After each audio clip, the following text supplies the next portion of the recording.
Richtige Sitzposition auf dem Motorrad. Moin moin Freunde, herzlich willkommen zu einem neuen Video hier auf dem Hobby Racer Kanal. Mit dem Video hier starte ich jetzt ein neues Format. Ich werde jede Woche ein Video hochladen für Tipps und Tricks zum Motorradfahren auf der Rennstrecke. Wenn ihr nichts davon verpassen wollt, dann abonniert jetzt den Kanal hier unten und folgt rein für weitere Videos. Heute geht's los mit Part 1, richtige Sitzposition auf dem Motorrad auf der Rennstrecke. Dafür springen wir jetzt hinter mir aufs Bike. Die richtige Sitzposition beim Motorradfahren fängt natürlich auf der Geraden an. Hierbei ganz kurz erklärt, ohne viel Schnickschnack. Knieschluss am Tank, Popo ganz weit nach hinten rutschen, so weit wie es nur geht, im besten Fall bis zum Anschlag. Füße auf die Ballen, auf den Rasten drauf. Brust legen wir auf den Tank ab. Hände beide am Lenker. Ellenbogen nicht nach außen stellen, sondern immer die Ellenbogen einklappen, klein machen, an den Tank dran, an die Knie dran. Kopf, je nach Präferenz. Also manche gehen hin und legen das Kinn wirklich auf den Tank ab, andere schweben leicht mit dem Kinn über dem Tank und dann hinter der Kanzel möglichst klein machen. Und ganz wichtig, auf der Geraden, wir müssen uns entspannen. Auf der Geraden haben wir die Zeit, die wir sonst in Kurven nicht haben, um uns wirklich zu entspannen, um die Muskulatur locker zu machen. Hinter die Kanzel legen, so geht's auf der Geraden. Bevor die Anbremsphase aber schon anfängt, ganz wichtig, setzen wir uns schon auf die Seite, wo die Kurve hingeht. Auf der Geraden haben wir noch die Zeit dazu und können das entspannt machen, ohne dass wir Unruhe ins Motorrad reinbringen und können uns dann schon, in dem Fall, wenn jetzt eine Rechtskurve kommen würde, mit dem Hintern leicht nach außen setzen und trotzdem weiter hinter der Kanzel geduckt bleiben.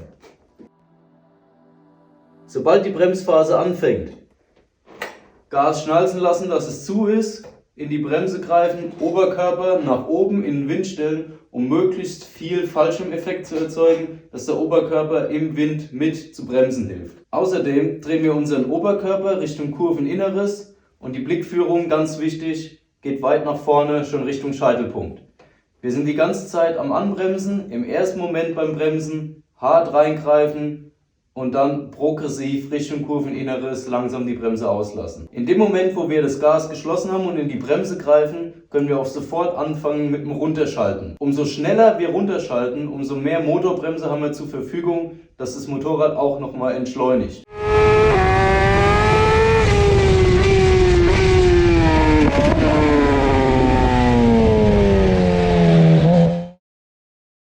Hier ist jetzt auch der Moment, wer es vielleicht bei vielen Profifahrern schon gesehen hat und das für sich auch ausprobieren möchte, wo man das Bein beim Bremsen nach außen stellen kann. In dem Moment verlagert man noch mehr Gewicht nach innen, nach unten und in dem Fall kann der Fuß nochmal mit als Bremse helfen. Zum einen vergrößern wir die Körperfläche, um noch mehr gegen den Wind zu stehen und zum anderen hilft es auch ein bisschen, die Stabilität beim Reinsliden in die Kurve zu halten, indem wir den Fuß quasi als Stützrad neben dem Motorrad haben.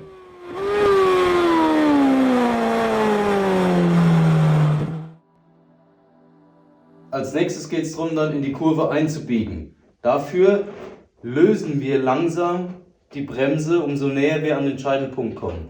Und bauen dafür aber immer weiter Schräglage auf, um nach innen zu ziehen. Kopf, Ellenbogen, Schulter und Knie bringen wir dabei ins Kurveinnere, um Gewicht nach innen zu bringen.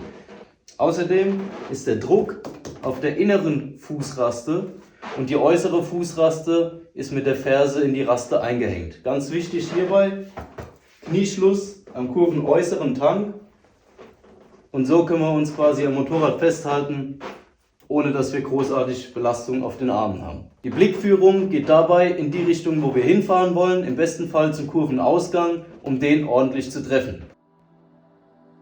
Sobald wir jetzt am Kurvenausgang angekommen sind, fangen wir an, das Gas langsam, aber progressiv und entschlossen zu öffnen und drücken dabei das Motorrad von uns weg. Das ist jetzt natürlich schwierig hier bei einem stehenden Motorrad vorzuführen, aber wir geben stetig und progressiv Gas und drücken dabei das Motorrad von uns weg, um mehr Auflagefläche und mehr Grip am Reifen zu erzeugen und dadurch besser nach vorne zu kommen, ohne die Gefahr, dass wir uns dann auf die Schnauze legen. Ich blende euch noch ein paar Fahraufnahmen ein, wo ihr das Ganze nochmal direkt sehen könnt. Ansonsten empfehle ich euch auch mal das Video von Nicolo Canepa auf Rijeka. Ich verlinke es euch unten in der Infobox. Da seht ihr richtig schön von hinten, wie er vor jeder Kurve schon mit seinem Hintern auf der entsprechenden Seite sitzt und so Unruhen im Fahrwerk vermeidet und wie er entsprechend beim Gas geben das Motorrad auch schön von sich wegdrückt. Kann ich sehr empfehlen. Auch ansonsten immer mal wieder reinschauen bei professionellen Fahrern und genau auf diese Punkte, die ich angesprochen habe, achten. Wenn als nächstes die nächste Kurve kommt, entsprechend die Sitzposition für die nächste Kurve schon anpassen. Im Falle von einer Rechts-Rechts-Kurve kommen wir aus der Kurve raus und bleiben mit dem Hintern direkt rechts sitzen, machen uns klein hinter der Kanzel, um dann die nächste Bremsphase einzuleiten, um mit dem Hintern direkt rechts zu sein. In dem Fall vermeiden wir unnötige Unruhen und Druckspitzen im Motorrad, dass wir uns ständig hin und her setzen müssen, was das ganze Geschehen wirklich nur gefährlicher macht. Sollte nach der Rechtskurve eine Linkskurve folgen, setzen wir uns also nicht erst in die Mitte, sondern rutschen von der rechten Seite direkt auf die linke rüber und sind dann vorbereitet für die Bremsphase für die linke Kurve. Ganz wichtig am Kurvenausgang wieder die Blickführung, weit nach vorne, dahin wo wir hinfahren wollen. Achtet mal drauf, wenn ihr bei MotoGP-Fahrern schaut, wo die hingucken. Der Helm ist immer weit dahin gedreht, wo sie hinfahren wollen. Da guckt keiner vor sich und sieht dann nur, ah ja, okay, Scheitelpunkt, da war er. Ne, die gucken weit nach vorne, gucken zum Scheitelpunkt, wenn sie anbremsen, gucken zum Kurvenausgang, wenn sie am Scheitelpunkt sind und gucken weit nach vorne auf die nächste Kurve. Ihr kennt es vielleicht, wenn man auf der Autobahn ist und aus dem Fenster seitlich rausguckt, sieht alles sehr schnell aus. Aber wenn man weit nach vorne guckt, ist es viel entspannter und viel langsamer. Dadurch kann man viel relaxter fahren und hat nicht so einen Panikblick im Kopf. Soweit kurz und knapp Tipps und Tricks zum Motorradfahren auf der Rennstrecke, Thema Sitzposition. Ich hoffe, das Ganze konnte euch ein bisschen weiterhelfen. Und wenn ihr doch noch Fragen habt, dann haut sie unten in die Kommentare rein. Ansonsten vergesst nicht, Like da lassen, Kanal abonnieren, um kein weiteres Video zu verpassen. Es folgen die nächsten Wochen regelmäßig Videos zu Tipps und Tricks im Kurzformat. Wenn ihr weitere Tipps und Tricks sehen wollt, dann schaut mal hier oben im Video zur Ideallinie in Hockenheim oder hier unten könnt ihr einfach ein Video vom letzten Event euch mal anschauen. Vielen Dank fürs Zuschauen und bis zum nächsten Mal. Haut rein, macht's gut. Ciao.